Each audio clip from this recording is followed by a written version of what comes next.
Yes, I wholeheartedly support this statutory resolution, sir. Thank you. Thank you, माननीय विडा जी। माननीय श्री लहर सिंह सिरोया।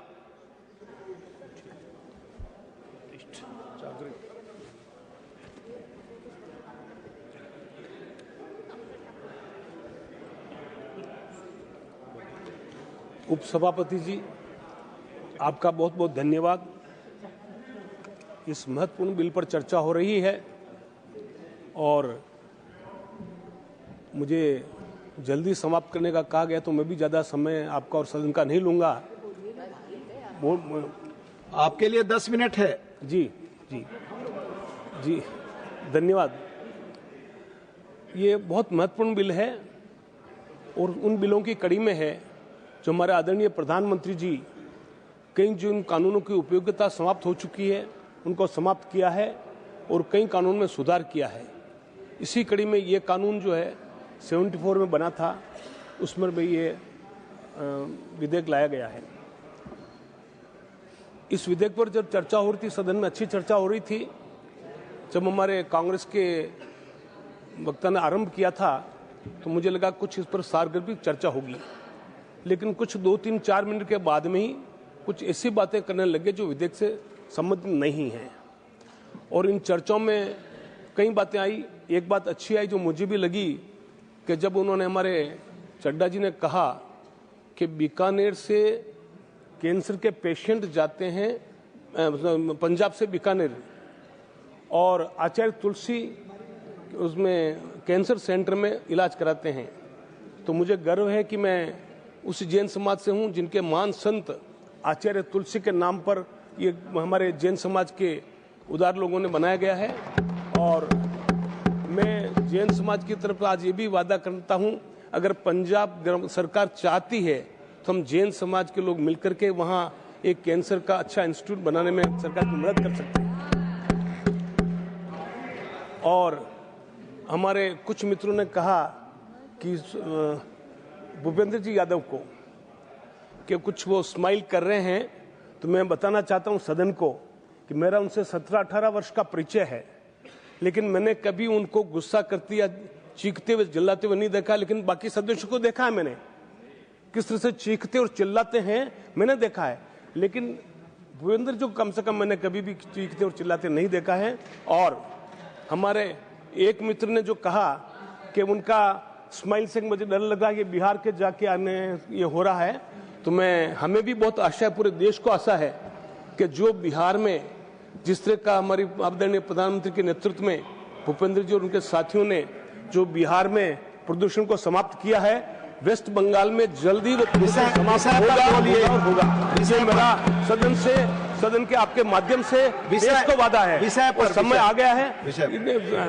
मेरा सबसे आग्रह है आपसे भी, मैं बिल पर ही महत्वपूर्ण बात बोलने जा रहा हूं मैं, और आदरणीय भूपेंद्र जी बैठे मेरे उस बात का संज्ञान लेंगे। लेकिन ये क्यों बिल लाया गया है, उसमें व्यापारी और व्यक्ति आतंक में रहते थे, क्योंकि उनको बिजनेस भी करना है, व्यापार भी करना है। हाँ, मैं खुद व्यापारी हूं, मैं समझता हूं व्यापारियों से लापरवाही भी होती है और उनकी मजबूरियां भी होती है। और हमारे नीरज डांगी जो थे वो पाली राजस्थान से, उनको मालूम है पाली जिले में जो प्रदूषण को, वाटर प्रदूषण की कितनी बड़ी समस्या है। जब और उस आतंक के तहत जो पिछली सरकार में पूरा पाली जिला इसका साक्षी है कि उस सरकार में पोल्यूशन कंट्रोल बोर्ड के लोगों ने इस बात का फायदा उठाकर कितना पैसा एक्सटॉर्शन किया था और बार-बार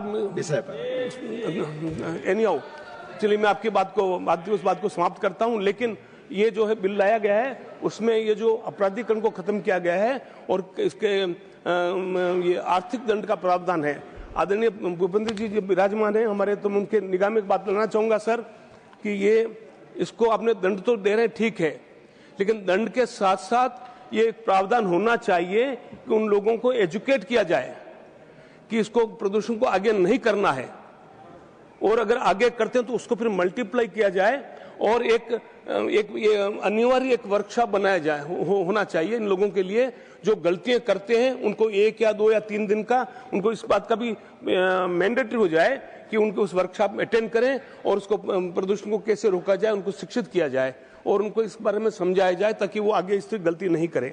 और ये जो जब प्रदूषण के चलते थे, जब सही कार्रवाई नहीं होती है, सही प्लान नहीं बनते हैं, सही मार्गदर्शन नहीं होता है, तो बेरोजगार की समस्या हम जुल्म आती है। जो हमने हमारे मदन जी राठौड़ बैठे, उनको किस तरह से इस बात में वहाँ पर पूरे लाखों वर्कर जो इन पर निर्भर करते हैं, जब इन कारणों से फैक्ट्री को बंद किया जाता है तो कितनी बड़ी समस्या हो जाती है।